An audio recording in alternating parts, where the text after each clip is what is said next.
जय हिंद साथियों, मैं आशीष हल्दीनिया आज आपके समक्ष उपस्थित हूं एक गंभीर विषय को लेकर। हमारा पड़ोसी देश श्रीलंका में आज ऐसा क्या हो रहा है, यह किसी से भी छिपा हुआ नहीं है। पूरी दुनिया श्रीलंका में हो रहे तमाशे को देख रही है। यह क्यों हो रहा है, किस लिए हो रहा है, पूरी दुनिया जानती है। परंतु शायद भारत सरकार और भारत सरकार के चहेते श्रीलंका की स्थिति का आकलन नहीं कर पा रहे हैं। आखिर श्रीलंका में ऐसा हुआ क्यों, मैं आपको बताना चाहता हूं। दरअसल श्रीलंका में यह खेल शुरू हुआ धार्मिक उन्माद और वैमनस्यता से।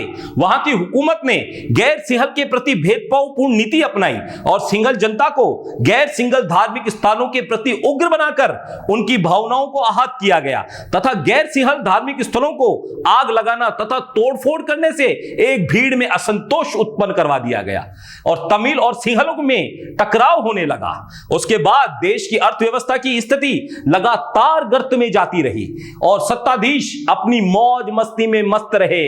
जनता गरीबी, भुखमरी, बेरोजगारी, महंगाई से त्रस्त होती गई, त्राही त्राही मच गई और उनके खिलाफ आवाज उठाने वाला कोई भी नहीं था। जिस भीड़ से सत्ताधीशों ने सत्ता पर राज किया था, फिर उसी उग्र भीड़ ने श्रीलंकाई सत्ताधीशों को देश छोड़ने पर मजबूर कर दिया। श्रीलंका के सत्ताधीश देश छोड़कर भाग गए और देश में आपातकाल लग गया। अब श्रीलंका में भीड़ तंत्र है। जिस भीड़ को उग्र कर दूसरों की भावनाओं को आहत करवाया था हुकुमरानों ने, उसी उग्र भीड़ ने हुकुमरानों की हुकूमत छीन ली। ऐसे ही हालात आज पाकिस्तान में भी है। कुछ समय पहले सभी ने पाकिस्तान में राजनीतिक संकट देखा। इमरान खान की कुर्सी शहबाज शरीफ ने छीन ली, परंतु शहबाज को प्रधानमंत्री बनने के बाद भी वहां के हालात कंट्रोल में नहीं आए। हालात दिन ब दिन बिगड़ते जा रहे हैं। वहां के लोग गरीबी और महंगाई से लगातार जूझ रहे हैं। पाकिस्तान में पेट्रोल डीजल के दाम सरकार ने लगातार बढ़ाते जा रही है तथा घरेलू गैस सिलेंडर की कीमत भी भारत से काफी ज्यादा है। इस महंगाई से वहां की जनता में सत्ता के खिलाफ भारी रोष पैदा होता जा रहा है और किसी को पता नहीं होगा वहां कब श्रीलंका जैसी स्थिति उत्पन्न हो जाए। श्रीलंका जैसे हालात पाकिस्तान में भी बन सकते हैं। अब देखना होगा कि वहां की जनता क्या करती है। भारत के एक और पड़ोसी देश नेपाल में आर्थिक संकट छाया हुआ है। वहां के प्रधानमंत्री कुशासन को लेकर अपनों के ही बीच फंसते जा रहे हैं। उनकी अपनी ही पार्टी के लोग उनकी आलोचना करते नजर आ रहे हैं। वहीं शेर बहादुर देवबा के विरोधियों ने संविधान में बदलाव करने की योजना का खुलकर विरोध किया और यहां तक कह दिया कि अगर सरकार की गतिविधियां ऐसी ही चलती रही तो नेपाल में भी श्रीलंका के हालात हो जाएंगे। नेपाल भी श्रीलंका की राह पर चल पड़ेगा। नेपाल राष्ट्रीय बैंक के पूर्व गवर्नर दीपेंद्र बहादुर छेत्री ने कहा कि अगर देश के राजनीतिक अधिकार गलत व्यक्तियों को दे दिए जाएं तो वहां की अर्थव्यवस्था भी श्रीलंका की राह पर जा सकती है। अब हम बात करते हैं भारत की। भारत में 2014 के बाद से देश के जो हालात हैं वह आपके समक्ष हैं। गुजरात के मुख्यमंत्री रहे श्री नरेंद्र मोदी ने इस लोकतांत्रिक देश की भीड़ को अपने लुभावने भाषणों से मोहकर आज उनका वर्तमान और भविष्य अंधकारमय बना दिया। देश में मौजूदा हालात की बात करें तो भारत में भी अराजकता का माहौल बन चुका है। कभी देश में धारा 144 लगानी पड़ती है तो कहीं इंटरनेट बंद करना पड़ता है, कहीं पर एक दूसरे समुदाय के प्रति भावना आहत करने के मुकदमे दर्ज होते हैं तो कहीं पर एक दूसरे समुदाय आपस में मरने मारने को उतर आते हैं। कहीं पर बुलडोजर से किसी परिवार को बेघर किया जा रहा है, कभी सरकार के नुमाइंदों के जरिए हिंसा भड़काने का प्रयास किया जाता है तो कभी सुप्रीम कोर्ट के तीखे रवैये को जनता का विरोध सहन करना पड़ता है।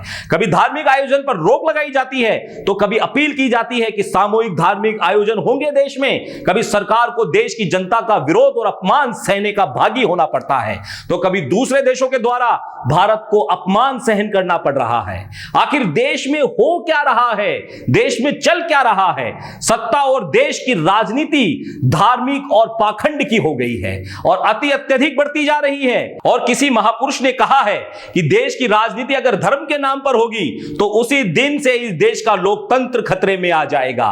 श्रीलंका और भारत में बहुत सारी समानताएं देखी जा सकती हैं, जैसे राष्ट्रवाद, कारोबारियों के लिए कर की दरों में बड़ी कटौती, बेरोजगारी पर ध्यान नहीं दिया गया, महंगाई बढ़ती गई, गरीबी और गरीब होते जा रहे हैं, शिक्षित युवा रोजगार की उम्मीद छोड़ बैठे हैं, नवयुवकों का आक्रोश बढ़ता जा रहा है। और तो और ऐसे ये कहना गलत नहीं होगा कि श्रीलंका में जो हालात आज हैं 1 वर्ष पूर्व थे वही इन दिनों हमारे देश में बनते जा रहे हैं। लेकिन इस देश के 125 करोड़ देशवासियों को चिंता करने की आवश्यकता नहीं है। हमारे देश में ऐसी नौबत कभी नहीं आएगी, क्योंकि श्रीलंका जैसी स्थिति तो 2014 से पहले भारत में थी। चारों तरफ घोटाले, महंगाई, बेरोजगारी, रुपये में गिरावट, देश की संपत्ति की कालाबाजारी, इन सब का बोलबाला 2014 से पहले था। 2014 के बाद एक स्वच्छ और सद्गुण छवि से संपन्न श्री प्रधानमंत्री नरेंद्र मोदी सत्ता में आए। हमारे देश में ऐसी नौबत अब नहीं आएगी जैसी नौबत आज श्रीलंका में आई हुई है, क्योंकि मोदी जी ने सत्ता पर काबिज होने के बाद देश के सभी बेरोजगारों को रोजगार उपलब्ध करा दिया, महंगाई कम कर दी, यहां तक कि कोरोना से नीचे गिरी अर्थव्यवस्था को भी मोदी जी ने विश्व के शिखर पर स्थापित कर दिया। मोदी जी ने न सिर्फ अर्थव्यवस्था को संभाला, बल्कि देश की गरीब जनता को सस्ता और मुफ्त अनाज भी मुहैया करवाया। जवानों और किसानों के हितों को देखते हुए अनेक कानून भी बनाए गए। अफगानिस्तान की मदद की गई, यूक्रेन संकट के समय देशवासियों को वहां से निकालने में मदद की। अब हमारा देश संकट से उभर चुका है। आम जनता अपना काम शिद्दत से कर रही है। वह न सिर्फ गुजर बसर के लिए ईमानदारी से मेहनत करते हुए तरक्की कर रही है, मोदी जी की ताकत भी बढ़ा रही है, मोदी जी को ताकत भी दे रही है। देशवासियों को चिंता करने की बिल्कुल भी जरूरत नहीं है। इस देश में देशवासियों की चिंता करने के लिए माननीय प्रधानमंत्री मोदी जी मौजूद हैं, और वह आम जनता पर संकट आने से पहले वह संकट स्वयं के ऊपर ले लेंगे।